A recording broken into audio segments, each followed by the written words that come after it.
Hello you gorgeous little tinkers and tinkettes. Well, today I'm in the countryside. I decided to come up here and talk to change the scenery a bit, to change the background. You may notice that it's still a little bit beige, but there is some blue as well.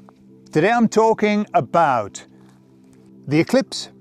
I'm talking about DNRs, and I'm talking about getting frightened. I'll tell you all about it on the other side.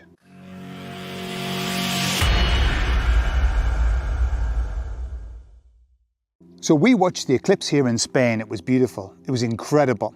I recorded everything. I recorded it on my camera with the glasses that we have, the eclipse glasses, over the lens, so I could get it beautifully as it went across the sun, whatever it is that goes across the sun. We know it's not the moon, it can't be. Es curioso, si miras el sol, no ves nada, ves solamente el sol. Menos fuerte, pero redondo.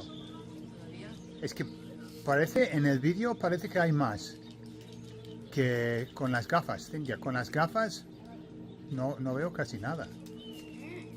And then when it was on firmly, I could record it just with the normal camera of my phone.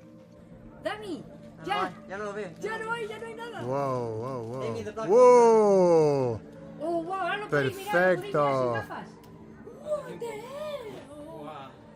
Perfecto, ¿eh? Wow, lo podéis mirar sin gafas. Wow, qué bonito, Gordon. Es líder de la noche, yo creo. Ahora, ¿notas que se Qué queda encima del sol sin moverse? Sí, ¿Vale? pero ahora tenemos que tener cuidado, que esto ¿Pero solamente por dura qué? minutos. ¿Por qué se queda sin moverse? No debería. Gordon, te estoy pidiendo los deseos. Okay. Quite what that is, I don't know. What I do know is that it's not the moon, because you don't see it before, you don't see it afterwards. And I've even seen a video where somebody was watching the eclipse and then also saw the moon in a different place. But anyway, that could be made up. But I know it's not the moon. I just don't know what it is. Some people say it's the black sun. Goodness knows, David Bowie sang about the black sun quite a lot. So obviously there's something in it. On the morning of the eclipse, an emergency broadcast came through.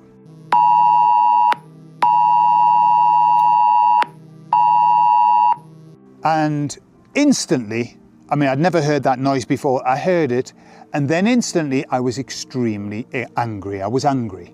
I was angry because I read what it said, and I thought, well, you can go and shove that up your arse. It was all about, I mean, it was like they were talking to people who were 3 years old. I know that that's their style. I know it's a nanny state, isn't it? And that's their style. That's what they do now. That's what I see on the TV. They talk to people like the idiots. But I'm not an idiot, and I did not want to have that message on my phone. I've since turned off all of those kind of things. I don't want them. But it was like saying things like, do not look at the sun directly. I mean, come on. Come on. I think we know that in the midday you don't look at the sun. You can gaze at it in the morning, gaze at it in the evening, beautiful, but don't look at it directly when it's high in the sky because you can burn your retinas out. Okay, fair enough. I knew that because I'm 62. I knew that. I didn't need a message. And then there were all these messages saying, do not travel, do not go anywhere if you don't need to, don't make fires on the side of the road, don't park your car on grass, I mean, it was just absolutely, I thought, oh, come on, leave us alone. And another reason that I got upset about it is because the Spanish government is so corrupt, it's just stepped in corruption and bad deeds. And there they are telling us what we have to do, telling us what we have to do. Well, they're going to go and shove that where the sun don't shine. To add insult to injury, my mum lives in an old people's home. She's had a stroke and she was very poorly for a long while. She's well. She hasn't recovered, the use of her limbs, but she's well. And she almost died and she had to be resuscitated. And so she phoned me, very upset, very agitated, and she said, I've just had a phone call from the doctor. And the doctor was asking me if I would like to sign a DNR. And I said to her, I don't know what that is. What's a DNR? And she said, do not resuscitate. Right? And she said, I said to the doctor, well, if I'd had one of those, I wouldn't be here today. The fact that I was able to be resuscitated let me live, you know, I mean, this was 4 years ago. So she's, you know, she's living a life again. And the doctor said to her, yes, but understand that when you get resuscitated, it can be very painful. Right, so I'm listening to this thinking, the doctor phoned you to sell you a do not resuscitate, to sell you it, and tell you, and with fear, that if you don't have it, you could go through a lot of pain. And I was thinking, hang on a minute, let me just think about this logically. Pain, then life, or death? That's an interesting choice that they're giving people, aren't they? You know, would you like to live, but it could be painful? Or would you just like to allow yourself to shuffle off this mortal coil and nobody will touch you? Now, I know exactly why they're doing that. I know exactly, and it's to do with money. And it's to do with when people sign that, no drugs, no treatment, no hospital stays, no lying in a coma for a long time, you know, on life support, none of that. All of that goes away and the business thrives. And I thought, what a bunch of fucking bastards they are, eh? What a bunch of bastards. My mum's 87. You know, when you get older, you're easily frightened, you're easily shocked. My mum said, no, I don't want one. Good for her, good for her. And the doctor said this, well, would you like me to talk to one of your family members about it so that they can then talk to you about it? What does that say? You don't know what you're talking about. You're old and infirm and elderly. We'll talk to one of your family members to see if they can euthanize you. I mean, what the actual F is going on? That's in the UK, by the way. But that's so horrible, isn't it? It's so horrible. And I was just, you know, I said to my mum, you know, the doctors at least have this oath of do no harm. That was supposedly what they had. And how can they do that? How can they allow themselves to be talked into phoning people to ask them if they would like just to let themselves go when it's time? No resuscitation. Think of all of the people that have had near-death experiences that wouldn't be here to tell that beautiful tale that they've got to tell. It's part of taking care of people. It's part of taking care. It's part of doing your duty as a doctor, as somebody who offers medicine to people. Dear me, how we've fallen, eh? How the world has fallen. Well, you can see that this is not our world. This is the world of the devil. This is the world of badness, where everything is upside down, where good is bad and bad is good and right is wrong and wrong is right. So the next time she calls, I've asked my mum to give her my number so I can talk to the doctor, because I think I would enjoy that. I don't think the doctor would enjoy it and she would probably put the phone down on me, but at least I would get a few words out, I think.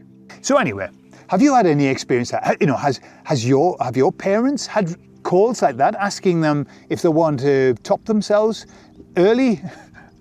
I mean, what the heck? So the next thing I want to talk about is fear. You know, when I turned 50, I decided that I was going to do all of the things that made me frightened. Not the dangerous things that made me frightened, things I didn't want to do. And so what I started to do was I started to build, you know, construction and things like that.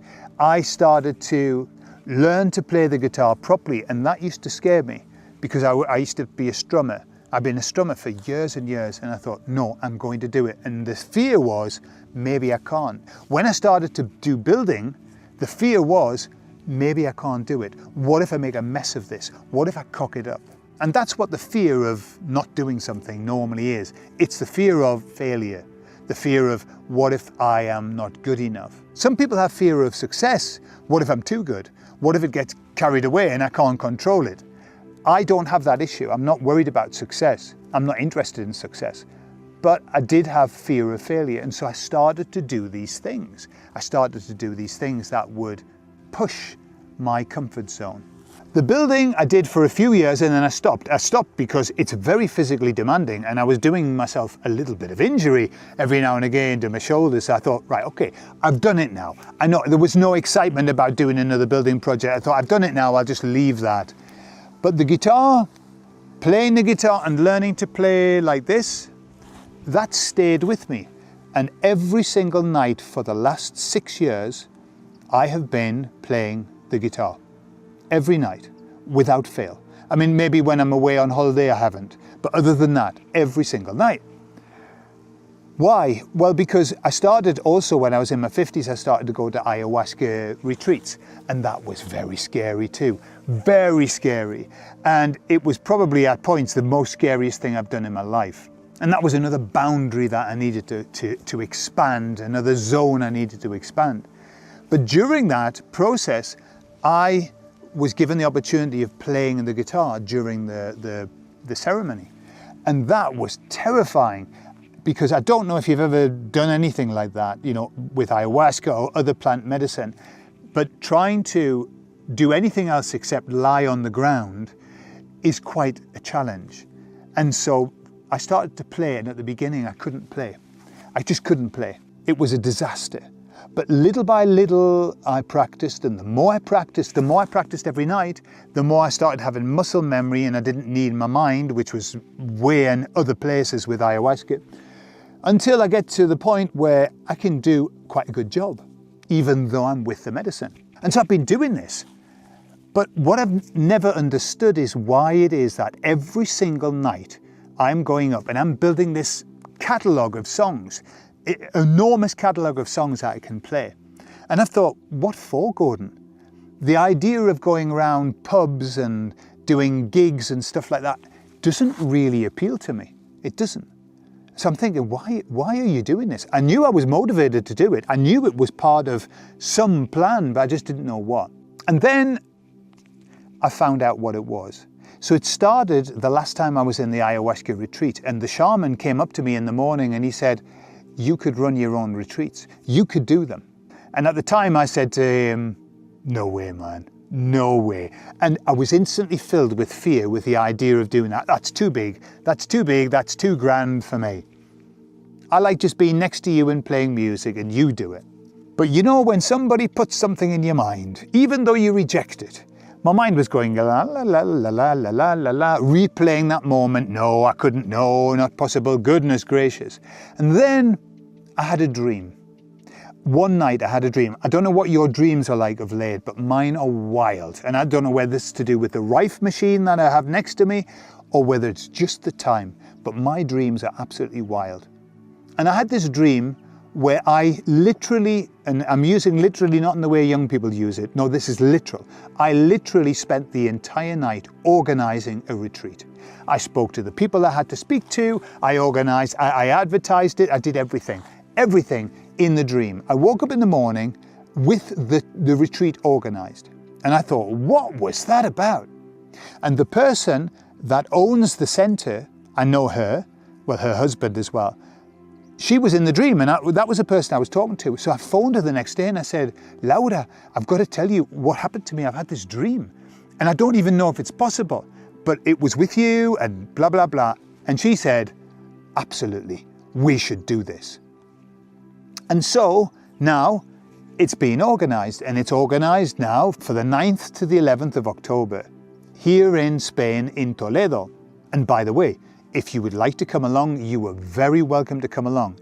It's not expensive for retreats. I normally pay 450 for my retreat. This retreat's 250. We're working to keep the prices as low as possible. And the reason is because it's never my intention to make this an income, if you know what I mean. This is something that I have to do. It's something I have to do to give back. And so that's how this retreat turned up. This is how it came to be. A word from the shaman, 6 years of practicing songs, and then a dream.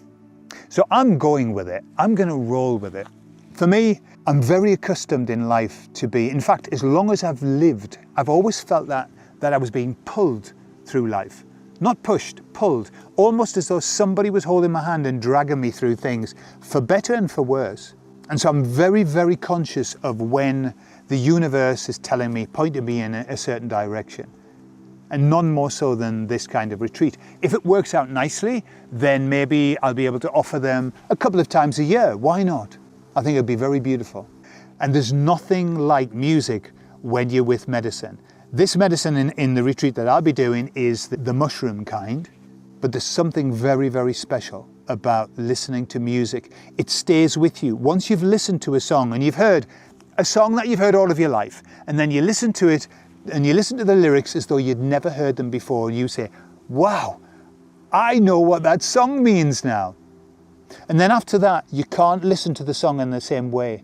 I've got so many songs now that when I listen to them, they take me back to the very moment when I had that aha moment, that light bulb moment in the retreat. It's so beautiful. It changes your whole perception on everything.